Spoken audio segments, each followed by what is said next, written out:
હોળીનું નામ પડે અને બરસાના યાદ ના આવે એવું તો કેવી રીતે બને? બરસાના જેના માટે વિશ્વ વિખ્યાત છે તે લઠ્ઠામાર હોળીના મનમોહક દ્રશ્યો સામે આવ્યા છે, જે હવે આપને બતાવીશું. હોળી માટે સમગ્ર વિશ્વમાં પ્રખ્યાત એવા મથુરાના બરસાનામાં પ્રસિદ્ધ લઠ્ઠામાર હોળી રમવામાં આવી. સવારથી જ બરસાનાની ગલીઓ ભક્તોની સજી ધજી હતી અને ચારે તરફ અબીલ ગુલાની છોડો વચ્ચે ભક્તો ઢોલ નગારાની ધૂન પર ઝૂમી રહ્યા છે, ડાન્સ કરી રહ્યા છે અને હોળીના ગીતો ગાઈ રહ્યા છે. આ મનમોહક દ્રશ્યો જોઈને સૌ કોઈને એમ લાગી રહ્યું છે કે જો હોળીની ખરી ઉજવણી અને આનંદ માણવો હોય તો એકવાર તો બરસાના જવું જ જોઈએ. આ લઠ્ઠામાર હોળી દરમિયાન મહિલાઓએ સુરક્ષા વ્યવસ્થામાં તૈનાત પોલીસ કર્મીઓ સાથે લઠ્ઠામાર કર્યો. નંદગાંવથી આવેલા હુરિયાઓનું પીડી પોખર પર સ્વાગત કરવામાં આવ્યું. હુરિયા અહીંથી ભગવાન કૃષ્ણના સ્વરૂપનો ધ્વજ શ્રીજી મંદિરે લઈ ગયા. શ્રીજીના ચરણ સ્પર્શ કરી રંગીલી ગલીમાં લઠ્ઠામાર હોળીનો પ્રારંભ થયો.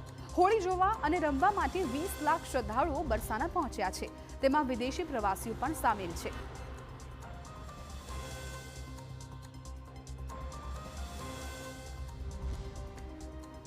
બરસાનામાં હોળીની ઉજવણીને લઈને 4500થી વધારે પોલીસ કર્મીઓ, પીએસસી અને એન્ટી રોમિયો ટીમ તૈનાત કરવામાં આવી.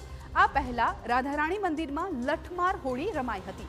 મહંતોએ મંદિરની છત પર બનેલી સફેદ છત્રી પરથી લઠ્ઠું લૂંટ્યું હતું.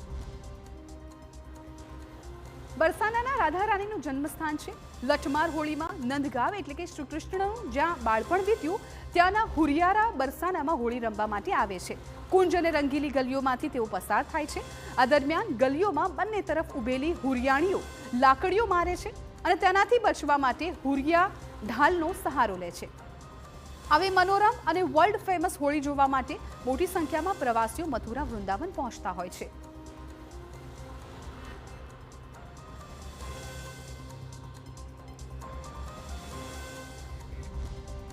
તો વિશ્વ વિખ્યાત લઠ્ઠમાર હોળીના દ્રશ્યો આપ જોઈ રહ્યા છો.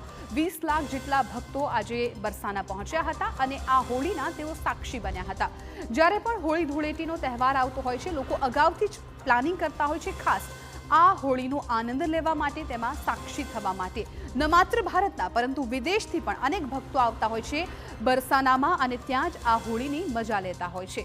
લઠ્ઠમાર હોળી કે જે રમવા માટે સૌ કોઈ આતુર હોય છે અને એક અલગ પરંપરા પણ રહેલી છે, જે આપ દ્રશ્યોમાં પણ જોઈ રહ્યા છો. ખાસ તો સુરક્ષા વ્યવસ્થા પણ કડક સ્વરૂપે ત્યાં ગોઠવી દેવામાં આવતી હોય છે, જેના કારણે કોઈ પણ અનિચ્છનીય બનાવ ન બને. નંદગાંવથી કેટલાક ખેલૈયાઓ આવતા હતા, જેના પર લાઠી છે એ વરસાવવામાં આવી હતી. ત્યાંની એક આ પરંપરા રહી છે, જેના દ્રશ્યો પણ સ્ક્રીન પર તમે જોઈ રહ્યા છો.